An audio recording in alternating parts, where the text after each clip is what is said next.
How to use Industrial Alliance Disability Insurance Canada properly. Beginner mistakes that cost you. Industrial Alliance Disability Insurance in Canada is designed to protect your income if illness or injury prevents you from working. However, many policyholders make mistakes that limit coverage or even void claims. Most people get this wrong because they assume all disabilities are automatically covered, and the surprising truth is they are not.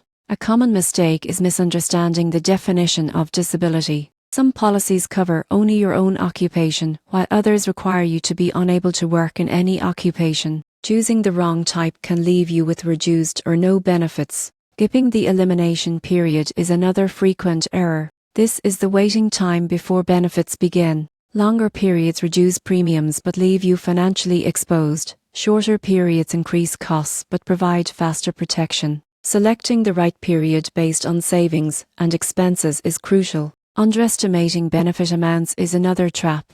Your coverage should reflect your income, living expenses, and financial obligations. Choosing too low a benefit may save money upfront, but leaves you vulnerable if a serious disability occurs. Ignoring optional riders is another mistake. Industrial Alliance offers riders such as residual disability coverage, cost of living adjustments, and future increase options. Skipping these can reduce flexibility and long-term protection. Finally, inaccurate medical or occupational information can jeopardize claims. Industrial Alliance requires full transparency during application and claims. Misreporting or omitting details may delay or deny benefits. By avoiding these mistakes, Industrial Alliance Disability Insurance Canada can provide strong income protection. Understand your policy's definition of disability. Select the right elimination period, set adequate benefits, consider optional riders, and always provide accurate information to secure your financial future.